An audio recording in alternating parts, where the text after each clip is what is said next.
Magandang araw mga kalingap! Welcome po sa panibagong video ng Kalingap Vlogs.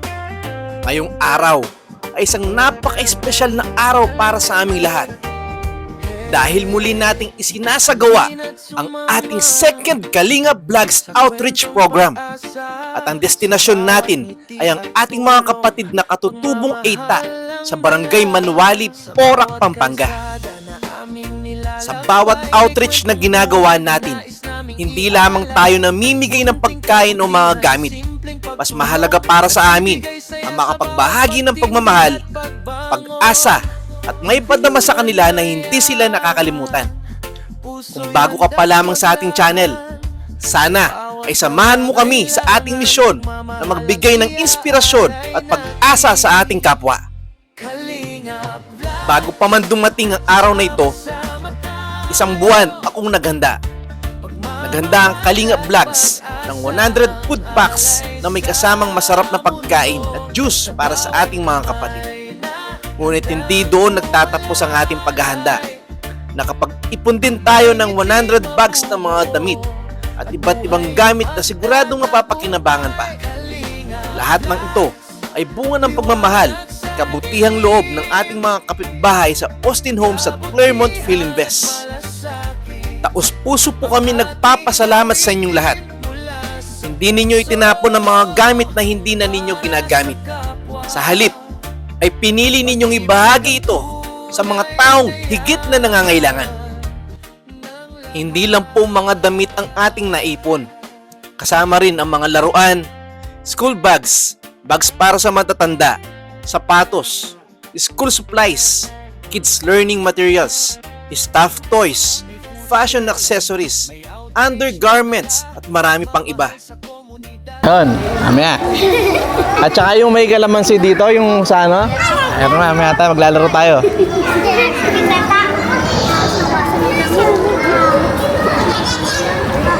Habang inaayos ang mga dinala natin dito, napakasarap isipin na mga gamit na minsan ay nakatambak lamang sa bahay ay magiging dahilan ng kasiyahan ng ibang tao.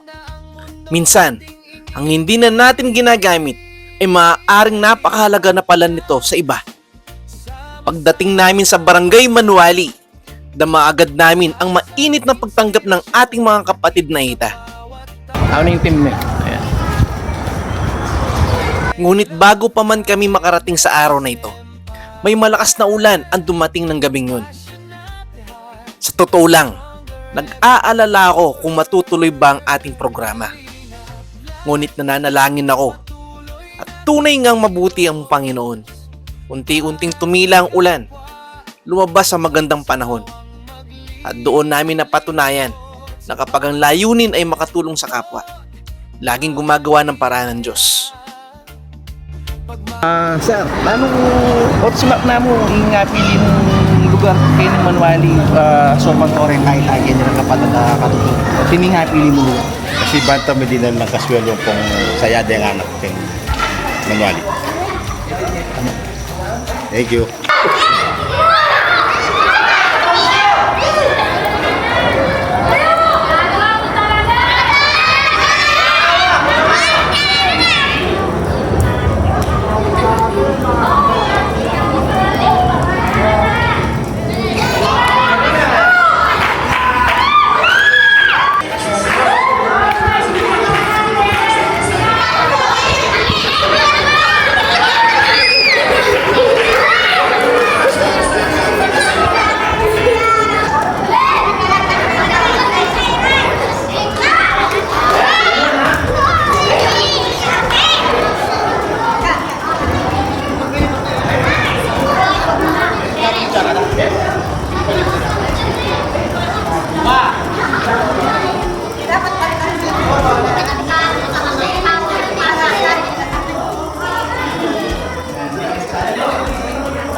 Lagay mo muna! Lagay mo!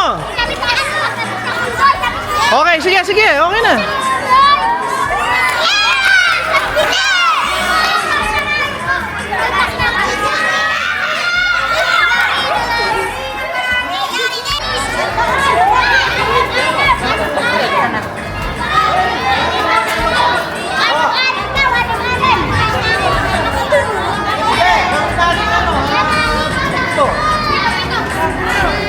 O yung hindi ba naglaro kanina, ano?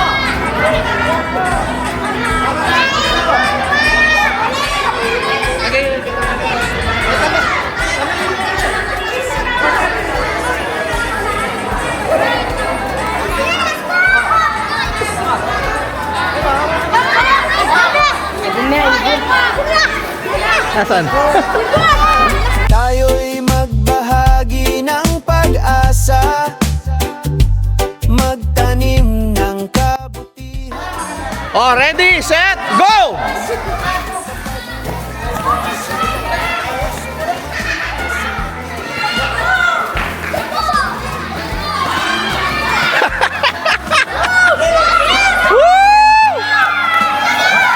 Oh!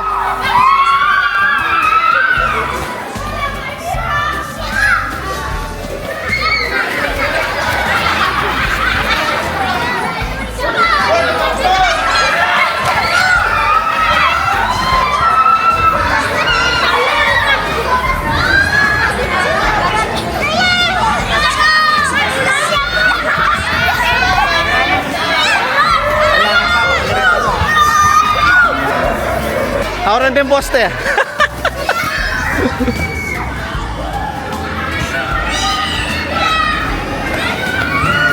Sa bawat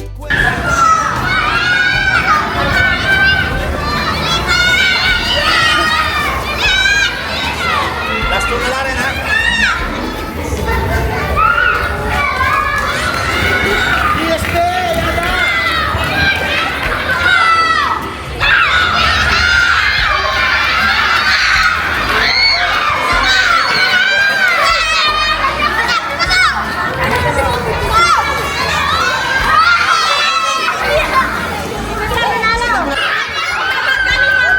So laro natin stop dance ha? Hindi. Okay, teka lang. O kayo na lahat, kayo na lahat.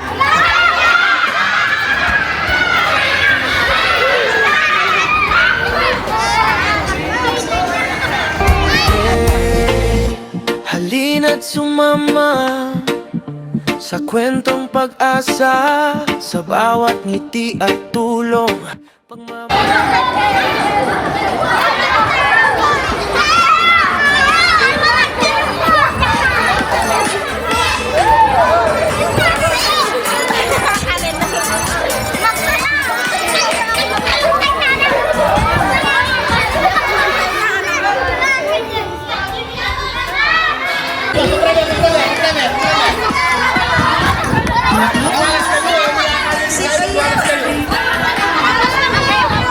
Eko, dikit-dikit.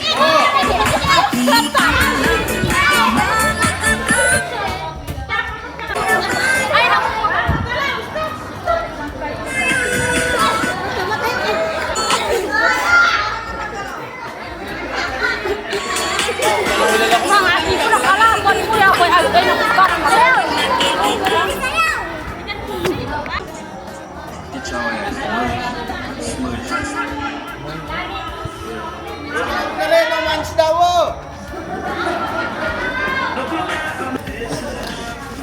Kaya magalang.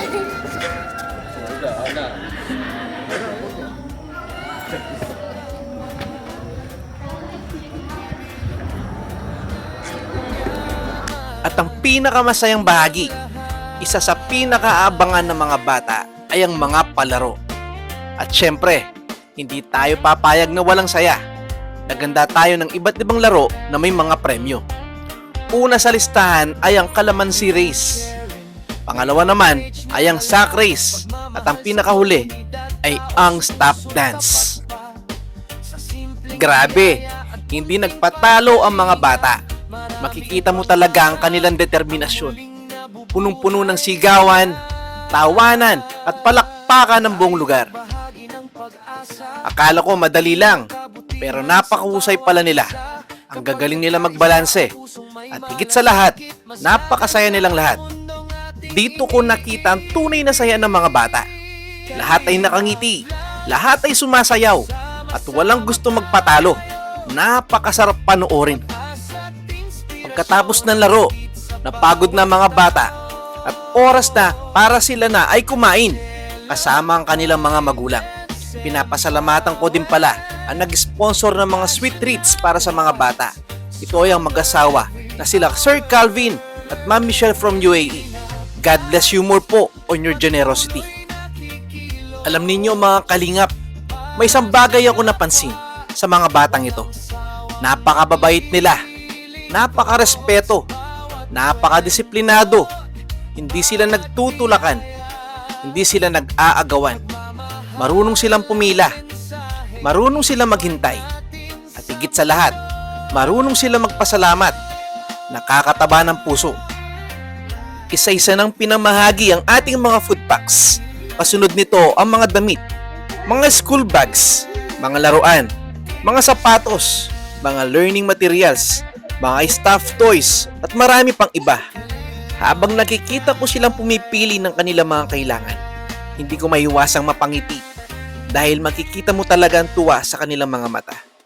At ang pinakamagandang balita, naubos lahat ng ating dinala. Wala ni isang gamit ang nasayang. Lahat ay napunta sa tamang tao. At higit sa lahat ay umuwi ng may ngiti. Marami ang nagtatanong sa akin, bakit mo ito ginagawa? Simple lang ang sagot. Dahil gusto kong makita ang ngiti ng ibang tao. Para sa akin, yun ang pinakamahalagang gantimpala. Kundi ang malaman mong kahit sa simpleng paraan, may napasaya kang pamilya, may batang nabigyan ng pag-asa, at may pusong napuno ng pagmamahal. Sa lahat ng ating mga batang ETA, naway huwag kayong tumigil mangarap. Mag-aral kayong mabuti, makinig sa inyong mga magulang, maging mabuting tao, at sana balang araw kayo naman ang makatulong sa ibang tao. Ang kabutihan na hindi nasusukat sa laki ng pera, nasusukat ito sa laki ng puso. Hello. Alay sa mundo, sa bawat kamay na handang umalalay. Dara sa namo, ila po rin nga pilita mong dyan ganun ga. Uling malawot lang. Malawot lang keng bari. Nyailing talagang dapat ang sopan. Mga kalingap, kung mayroon po kayong mga declutter sa inyong bahay, mga damit, sapatos, school bags, laruan, school supplies, mga gamit na hindi na ninyo ginagamit, huwag ninyo pong itapon. Baka ang mga gamit na yon ang matagal lang ipinagdarasal ng ibang pamilya. Maaari ninyo po akong kontakin. Kami na po ang pupunta at magpipick up ng inyong mga donasyon.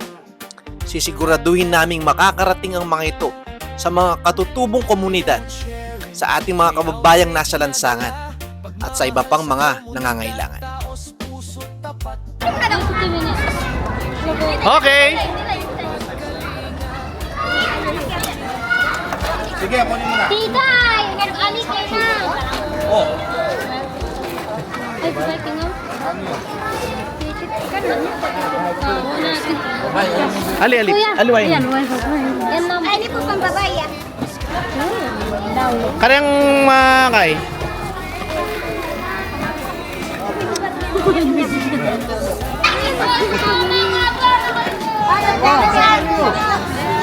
Depilyo, wa.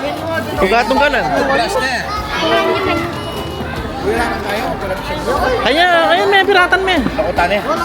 Tunggatong ka lang. Ali. Mga plastic yan eh. Wala ka mo niya. Katino man takop. Wah, Baka mutipan niya. focus na kanyan, bialungan kanyan, bota pa miya tala rin. Tatalwi lang kanyan din, edo pasing kanyan din. Oh, kanto.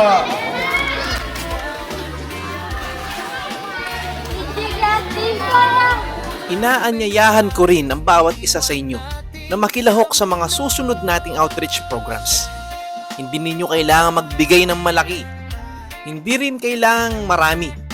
Ang mahalaga ay taus-puso dahil kapag sama-sama tayong nagtutulungan, mas marami tayong maaabot, mas marami tayong mapapasaya, mas marami tayong mabibigyan ng pag-asa. Sa lahat ng tumulong, sa lahat ng nagdasal, sa lahat na nag-donate, sa lahat ng nanonood at sumusuporta sa Kalingap Vlogs. Maraming salamat po. Hindi po namin ito magagawa kung wala kayo. Ang outreach na ito ay tagumpay nating lahat. Bago tayo magtapos, nais kong ibahagi ang isang simpleng mensahe. Ang isang lumang damit sa iyong aparador ay maaaring maging bagong kasuotan ng isang batang nangangailangan. Ang isang lumang bag ay maaaring maging baunan ng pangarap. At ang isang simpleng laruan ay maaaring maging dahilan ng pinakamagandang ngiti ng isang bata. Muli, nagpapasalamat ako sa Panginoon dahil naging payapa, ligtas, masaya, at matagumpay ang ating second Kalingap Vlogs Outreach Program. Maraming salamat sa inyong walang sawang suporta. Kung nais ninyo maging bahagi ng aming mga susunod na outreach, huwag kalimutang i-follow ang Kalingap Vlogs sa Facebook at mag-subscribe sa aming YouTube channel. Sa bawat panunood, pag-share at pag-subscribe ninyo, mas marami pa tayong maaabot ng mga kapatid na nangangailangan.